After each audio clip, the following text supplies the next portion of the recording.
This is Rich Steeves, web editor at TMC. I'm here in lovely Austin, Texas for IT Expo 2012. Joining me now is Shai Berger, CEO of Fonolo. Shai, welcome. Hi, thanks for having me. Thanks for being here. Now, I understand that your company has an announcement that you made here at the show. That's true. A press release just hit the wire this morning. It was announcing as a new customer the First United Credit Union from California, and we're really excited about this deal. They're using Fonolo to improve the call center experience for their customers.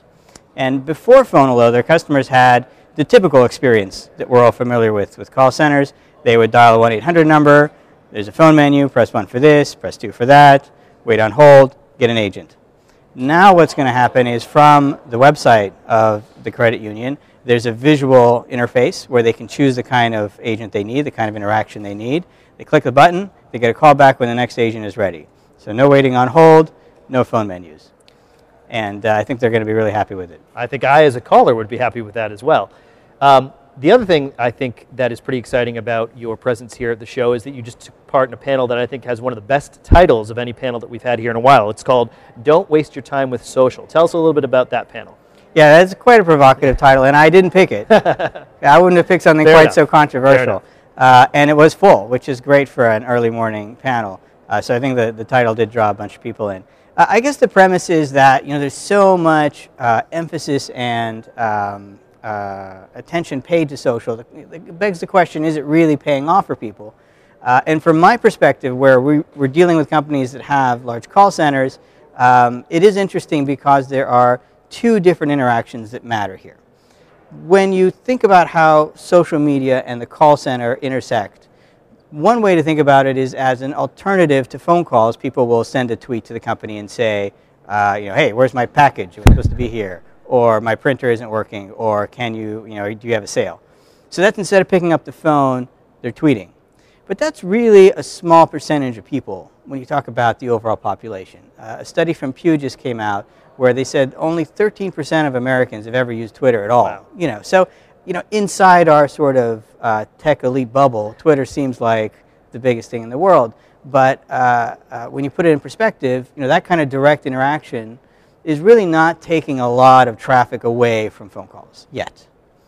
But there's a second interaction between call center and social, and that is the influence, the ability to use Twitter as a way to complain or rank a company and talk about their brand. And that's the one that's having a lot of power over companies because they're going on, they're looking at the social media channels. They're seeing people complain about, waiting on hold too long, or the phone menu didn't make sense, or the agent had to, they had to repeat information to the agent was rude, a whole litany of complaints, right? And those complaints aren't new. I mean, we've all had those complaints, right? Absolutely. What's different now is that they're posted in a public forum, and they're permanent, and they're searchable. So, a single bad experience has a much bigger consequence to companies now than it did before. So this second interaction, the one of Twitter as a reviewing mechanism, as a feedback mechanism, that's driving companies to actually make real changes in the call center, to fix these problems that are leading to those complaints. So that second interaction is the more powerful one today. Absolutely. I'll keep that in mind next time I want to whine about my cable company or something. All right. One of the other topics that is a big one here at IT Expo, in addition to social, is mobility. Can you talk to us a little bit about smartphones and call centers? Yeah, smartphones are starting to have a really big impact on how companies are delivering customer service. And a big part of it is just generational. The next generation of consumers, they live on their smartphone. And data is showing that I think we just crossed the 50% mark of all phones that are sold are now smartphones. And that trend is just accelerating. So we're soon going to live in a fully smartphone world. So customers are going there first. And they want to be able to get issues resolved on the smartphone. And instead of going to, website would be a second choice, and then dialing in would be a third choice. So this is actually an opportunity for companies because the smartphone lets us break out of some of the things that have been holding back the call center experience. When you've got a smartphone, you have this great visual interface, so you can do things like ask pre-call questions on the phone.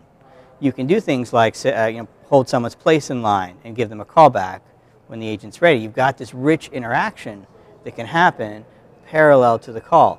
So in many ways, I think the smartphone might be our salvation from decades of phone menu hell and decades of waiting on hold. And actually, my company has a product that is designed exactly for that. It's a simple component you add to your iPhone app that ties in with the call center very easily.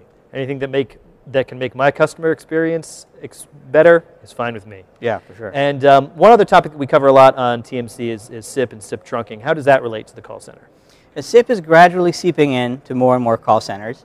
And the great thing about SIP is that it's providing, it's a protocol that gives us a little bit more flexibility in how we work with call centers. One of the big constraints on call center innovation has been that they're communicating with each other with the lowest common denominator, which is just a simple dial tone. That's one of the reasons why the IVR asks you for your account number, and then you get transferred to the agent, and the agent says, "What's your account number?" And you say, I gave it to you, right?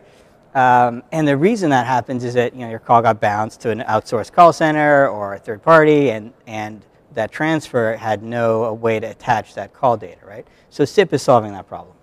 The other great thing about SIP is it's allowed us to introduce a product we call in-call rescue. And so traditionally Fonolo has been, you start at the web and you got this visual interface, or you start on the smartphone, visual interface, that's your entry point. But a lot of people still dial the 1-800 number, right?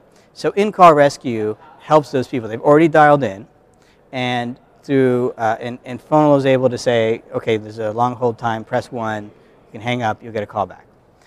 That idea of getting a call back isn't new. What's different now is that before that doing that required on-premise equipment. You had to be in the call center to intercept that call and then turn it into an outbound call. And that was complicated and messy, right? Yep. And if you have outsourced call centers, forget it. What is a non-starter? That's why that happens so rarely, right? SIP changes that. And so we created this product, and it allows companies to add that kind of functionality without touching their call center at all. It's all cloud-based. Nothing to install, nothing to change, up and running in a few days. Great. Sounds perfect. Well, Shai, thank you for joining us, and hope you enjoy the rest of the show. Thanks, it was my pleasure.